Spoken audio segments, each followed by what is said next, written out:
नमस्कार मित्रों, आप सभी लोग दीक्षा का प्रशिक्षण प्राप्त कर रहे होंगे। दीक्षा पोर्टल पर बहुत सारे प्रशिक्षण दिए गए हैं। उनमें से एक महत्वपूर्ण जो प्रशिक्षण इस समय चल रहा है निष्ठा, उसमें जो मॉड्यूल 11 है हमारा, वह है भाषा शिक्षण शास्त्र। तो भाषा शिक्षण शास्त्र की प्रश्नोत्तरी मैं लेकर के आपके समक्ष प्रस्तुत हुआ हूँ। जो पहला प्रश्न है मित्रों, वह है निम्नलिखित में से कौन सा पढ़ने के समय करने का कार्य है। विकल्प दिए हैं मित्रों। मैं आपको एक बात बताना चाहूँगा कि इसमें जो विकल्प दिए गए हैं ये आपके पास जो कंटेंट आ रहा होगा आपके मोबाइल में, उसमें हो सकता है कि जो विकल्प हैं ये ऊपर नीचे हो जाएं, तो घबराने की बात नहीं है। जो विकल्प दिए हैं उनको ध्यान से पढ़िए, उत्तर वही रहेगा, विकल्प केवल ऊपर नीचे जा सकता है। तो विकल्प है शिक्षक का पाठकों के विचारों के बारे में शिक्षार्थियों के साथ एक संपूर्ण कक्षा गतिविधि के रूप में चर्चा करना, या फिर शिक्षक का घर से पाठ पढ़ कर आना और कक्षा में उसी को पढ़ाना। अगला विकल्प है कक्षा को 4 या 2 के समूह में विभाजित करना और पाठ को बारी बारी से पढ़वाना। शिक्षक बच्चों को समझ के साथ पाठ को डिकोड यानी व्याख्या करने को कहना। शिक्षार्थियों को कल्पना करने के लिए कहना कि वह कहानी के पात्रों में से एक है और अपने अनुभवों को अपनी डायरी में लिखने को कहना। तो मित्रों, यहाँ पर जो सही विकल्प है वह है कक्षा को 2 या 4 के समूह में विभाजित करना और पाठ को बारी बारी से पढ़वाना। शिक्षक बच्चों को समझ के साथ पाठ को व्याख्या करने के लिए कहना। नेक्स्ट पर क्लिक करेंगे और आगे बढ़ेंगे। अगला प्रश्न है एक पूर्व पठन कार्य का उद्देश्य है। जो विकल्प दिए गए हैं वो हैं पाठ के विचारों के साथ सीखने वाले के पिछले अनुभव और ज्ञान को जोड़ना, या फिर कठिन शब्दों को खोजने के लिए शिक्षार्थियों को स्वयं पढ़ने के लिए कहना, या फिर शिक्षार्थियों से उनके पिछले ज्ञान के बारे में बात करना। पाठ के लेखक और पढ़े जाने वाले नए शब्दों के बारे में बात करके नए पाठ की शुरुआत करना। यहाँ पर जो मित्रों सही विकल्प है वह है पाठ के विचारों के साथ सीखने वाले के पिछले अनुभव और ज्ञान को जोड़ना। इस पर हम क्लिक करेंगे और आगे बढ़ेंगे। मित्रों, अगला प्रश्न है पढ़ना और गढ़ना, इस कथन से क्या अभिप्राय है। पढ़ना पाठ के वर्णमाला और शब्दों की अक्षरों की डिकोडिंग यानी व्याख्या है, या फिर पढ़ना पाठ के विचारों को समझना है, या फिर पढ़ना ध्वनि समूहों शब्दों और वाक्यों को सीखने से शुरू होता है, या फिर पढ़ना शिक्षार्थी को विषय वस्तु के साथ विभिन्न अर्थ जोड़ने के लिए प्रोत्साहित करता है। तो यहाँ पर जो दूसरा विकल्प दिख रहा है पढ़ना पाठ के विचारों को समझना, इस पर हम क्लिक करेंगे और नेक्स्ट पर जाएंगे। मित्रों, अगला जो प्रश्न है वो है वर्तमान भाषा सीखने के नजरिए से निम्नलिखित में से कौन सा सच सच हैं। यहाँ पर ध्यान देने वाली बात है प्रश्न पूरा नहीं हुआ है, इसलिए यहाँ पर आप जो एरो दिख रही है इस पर क्लिक करेंगे और इसको पूरा पढ़ने के लिए स्क्रॉल कर सकते हैं आप। लेकिन हम यहाँ पर जो फिर से प्रश्न पढ़ेंगे वर्तमान भाषा सीखने के नजरिए से निम्नलिखित में से कौन सा सच है या सच है।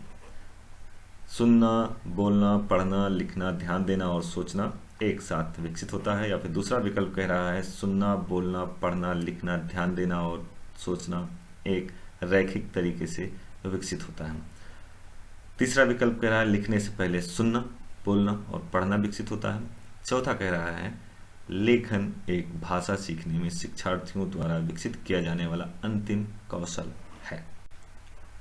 मित्रों, आप यहाँ पर जो आपके विकल्प दिए हुए हैं इनमें आपको घबराने की जरूरत नहीं, ना तो कंफ्यूज होने की आवश्यकता है।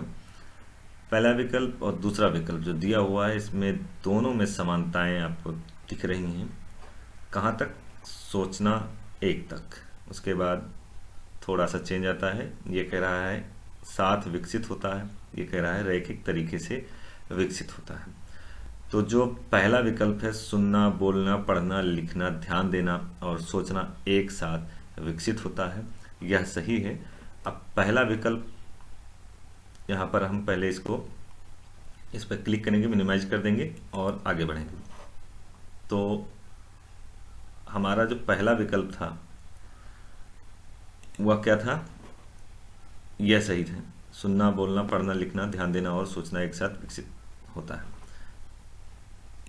पहला।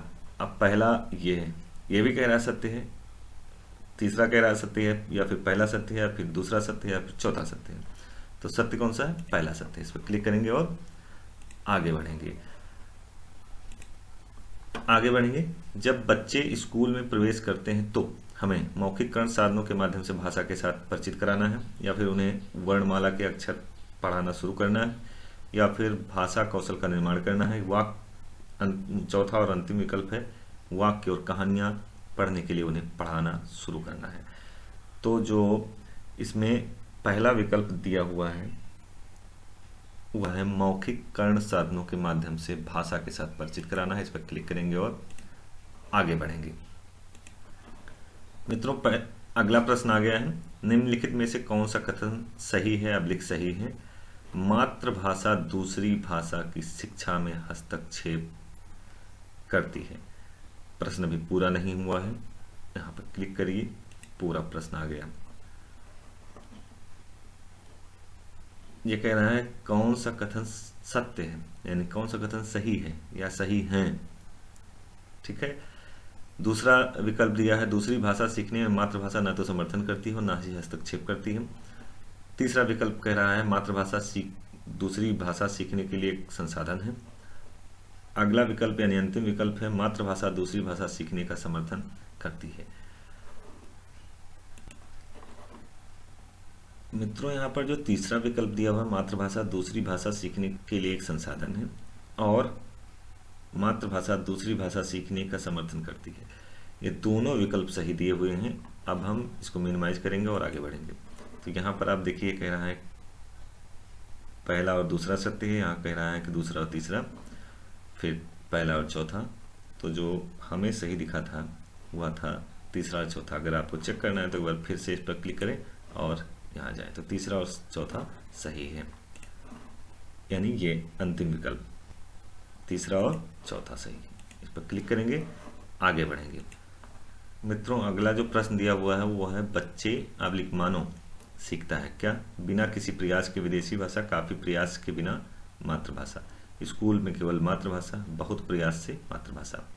तो इस पर जो दूसरा विकल्प है काफी प्रयास के बिना मातृभाषा, इस पर क्लिक करेंगे और आगे बढ़ेंगे।